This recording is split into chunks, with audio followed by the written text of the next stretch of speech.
Welcome back. Today we're playing a game called Kyle is Famous. I have no idea what this game is about. Let's jump right in. Kyle wakes up and he is famous. Every YouTuber's dream ever. Kyle is host of the most popular talk show in recent memory. Stay up, late with Kyle. Listen, nothing's ever gonna be more popular and better than Craig Ferguson. So inside has called Kyle a most excellent dumpy white man. Okay, where is this going? Top Tech noted that Kyle is inspiring youth to explore STEM fields.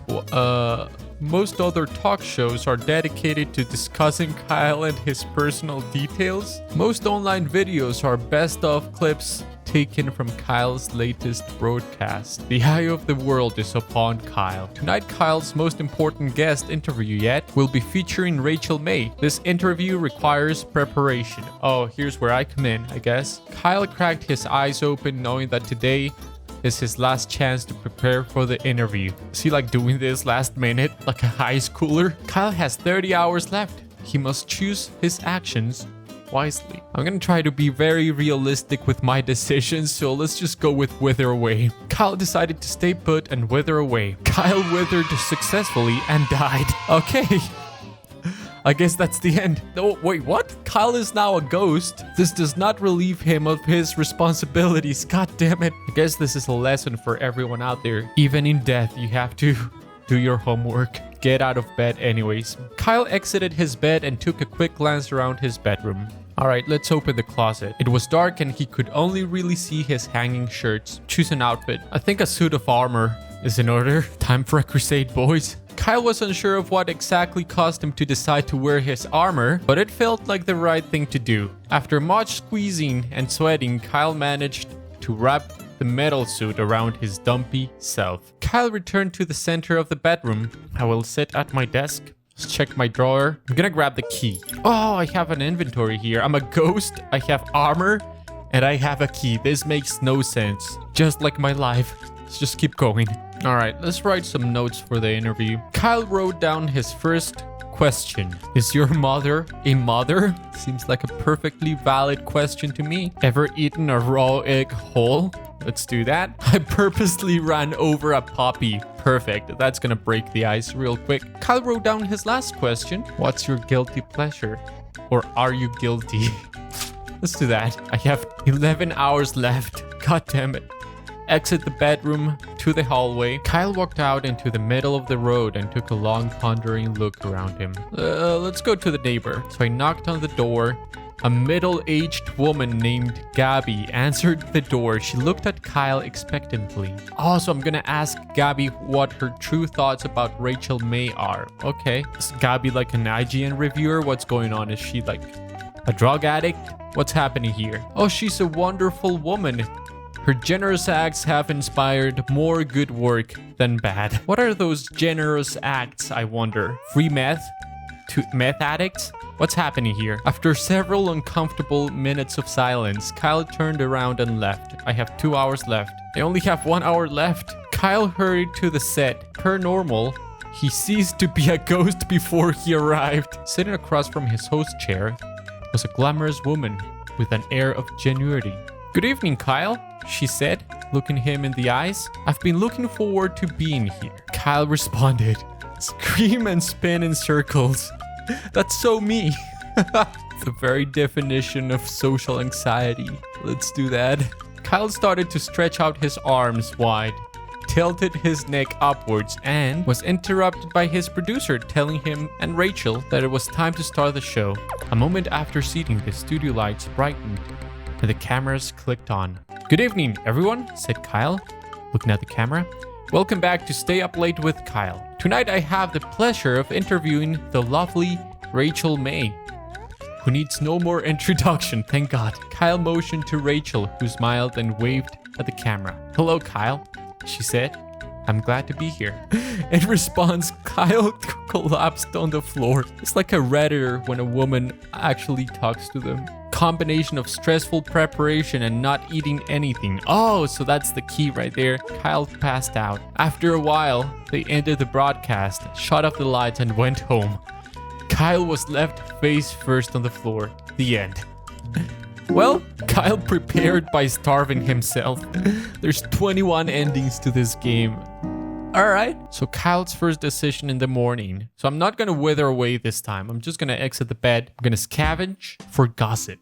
That makes sense. Alright, let's do that. Kyle firmly pressed his ear into the carpet, hoping to hear some stray words from the neighbors below. I hear Rachel May is going on a trip out of the country soon. Oh, girlfriend, tell me more. What I will tell you is that every night I don a mask that looks like a bug and fight misdoers. Alright, so my neighbor is Batman, is what she's saying. There was a stunned silence. Then a door opened and someone exited the neighbor's apartment. That's a good revelation right there. Batman is a meth addict who's actually a woman. I could scavenge for some bugs. Maybe she likes bugs. Soon he had a small handful of various insects, dead and alive. I can eat them immediately? Oh my god. Yes. Kyle threw back his head and crammed the sticky, wriggling mass into his mouth. He felt refreshed. First of all, bugs do have a lot of protein in them. Second of all, I hate cooking. I wish I didn't have to cook. Kyle returned to the center of the bedroom. Oh, Kyle opened the closet and it was dark and he could only see his hanging shirts. So maybe what I need is a lamp of some sort. Let's get the small key again. Back to the desk. I'm gonna go with the skunk pasties this time. Maybe that's gonna set me apart from every other late night show host, you know? You gotta be like the Cybertruck. That's what you gotta be. You gotta be bold and different. Bold as in courageous, not actually showing your scalp. That's not good. It's okay if you're Jeff Bezos, but anyway. I can check the locked door because I have a key, huh? Kyle walked over to the strange door in the hallway, but found quickly that the door was locked from the inside. Force the door with forehead. Kyle decided it would be best to try to force the door with use of his face. After smashing his features into solid wood for several minutes, Kyle gained severe short-term amnesia. I'm just gonna leave the apartment. Oh, maybe he's gonna forget that he has a show.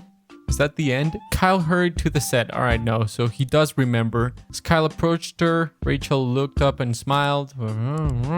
I forgot her name for amnesia. That makes sense. Hello, you? Kyle's ears began to ring from his concussion. Before she noticed the glazed look in Kyle's eyes, the producer approached. Time to get started. Good morning, everyone, said Kyle. My name is, Kyle made a desperate effort to remember his name, or really anything. Kyle looked at Rachel. Do you know who I am? He asked. Rachel looked confused. Who are you? Well, if you're not Kyle, I don't know who you are. Rachel smiled. Kyle made up his mind that he was probably Kyle. Well, he said, I'm Kyle. A long silence followed. Eventually, Rachel spoke again. And I'm Rachel. Hi, Rachel, said Kyle. So, why are you here? Rachel was visibly worried.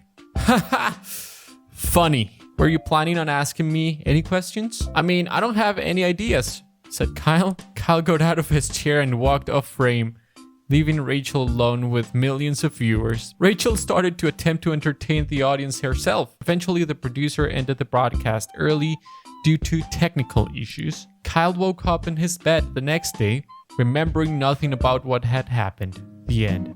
Kyle forgot everything. I am going to open the fridge, and that's gonna take me 1 hour. It took me 1 hour to open the fridge. Eat the fridge.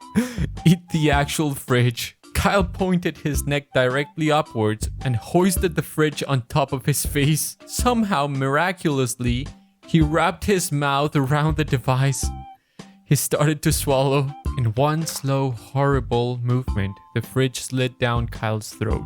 After many gurgles, pops, and snaps, Kyle felt relatively sure the fridge would not come back out. Kyle walked to the center of the kitchen. Let's check the pantry. Oh, I can unlock something with a small key. Yeah, let's do that. The pantry door lock creaked as if it hadn't moved for years, but eventually opened. Instead of an assortment of canned goods and grains, Kyle's pantry stored his massive amount of bottled lard. God damn it. I can chug a bottle of lard? Sure. Kyle voraciously grabbed the closest bottle, snapped the neck against the wall, and sucked out all of the fat within a minute. Oh, no, I have to hurry to set. God damn it. Rachel's smile quickly turned to shock as she realized Kyle had not put on clothes that day. Kyle started making his rounds around the room, greeting each crew member, none of whom looked at him directly. Rachel made some excuses and exited the set. Kyle prepared by being a nudist. A moment after seating, the studio lights brightened and the cameras clicked on. I can gossip about the neighbor? Sure. Good evening, everybody. My neighbor is a bug vigilante. With nothing more to say on the matter, he fell silent. After several minutes, neighbor Gabby walked out onto the set. Hi everyone, she said, smiling hollowly. My name is Gabby, and I'm not a bug vigilante. False. Kyle looked at Gabby and then returned to staring forwards. Gabby began to reply but was interrupted by a bug-shaped intercom on her belt. Bug girl, it squeaked. A robbery is in progress on East 3rd. Report immediately. Gabby threw the intercom on the ground and crushed it under her foot. After a beat, she spoke again. Something has come up suddenly and I must go. That's all the time we have for tonight. Thanks for joining us, Rachel. In the coming days, fans of both Rachel and Kyle dubbed this show as a masterpiece of television. Stay up late with Kyle's online pages were updated to reflect this broadcast as the most popular ever. Kyle's producer later tried to have Rachel on the show again, but she was very busy.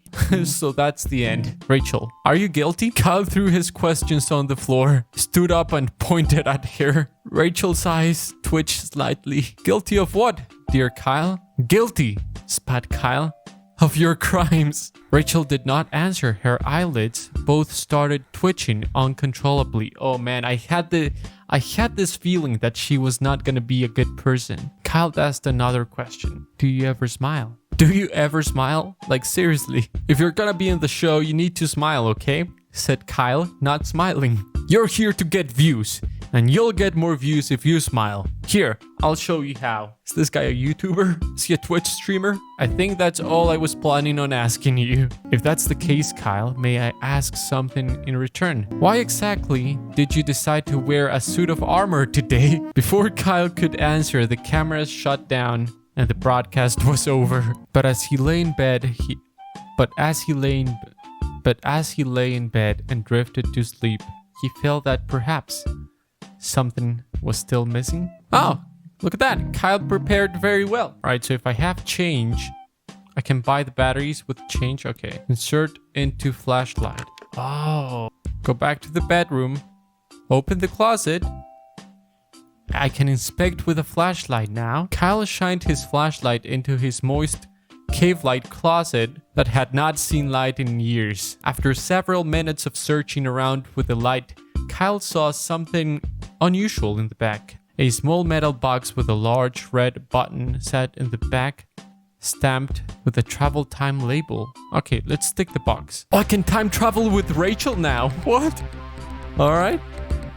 Good evening, everyone, said Kyle. Tonight, Rachel and I will time travel together. In one motion, Kyle grabbed Rachel's arm and pressed the red button on the time machine with his elbow. Kyle and Rachel were sent back to a time before human existence on Earth. They were standing next to a large lake. There was a forest behind them, full of singing birds. Lizards were everywhere. Kyle, dear, said Rachel, stern but not angry. You can't just do things like that. Rachel began digging in the dirt looking for small, smooth stones. I'm sorry, Rachel, said Kyle. I got a bit ahead of myself. Kyle began helping to look for stones. Well, it's okay, Kyle. I forgive you. Rachel took Kyle's stones and started to build a small stack on the ground. Well, since we're here together, said Rachel, using a nearby stick to build a pyramid around the rocks. How are you? Oh, I'm fine, said Kyle, sticking pieces of shell together with the mud. I've been preparing for your interview all day. Rachel began to bundle nearby foliage into small power cells. What? Do you love being famous? She asked. Kyle used the bones from the dead fish ashore to start crafting some energy capacitors. That's an interesting question, Rachel. There's ups and downs. How about yourself? I think I would love to be unknown with a loving family. Being so recognizable gets very lonely. Rachel started grabbing live birds as they flew by to make a nuclear reactor. Sure, these guys are like freaking MacGyver here. There was a warm, understanding silence between them. After a few minutes, Kyle broke the silence. Can you pass me the arc welder when you're done? I need to weld these bioreactive plates together. Soon, the pair had constructed a janky but workable return time machine. As they climbed in, Rachel and Kyle looked at each other. Both knew they had bonded. With a flick of a switch, the whir of an engine made out of beaver pelt and some pops, the duo returned home. Later that evening, back at the apartment, Kyle thought about the time he had spent with Rachel. He was glad they had gotten the chance to take a trip together. The end. Well, that was wholesome. Hope you enjoyed it, and I'll see you in the next one. Bye-bye.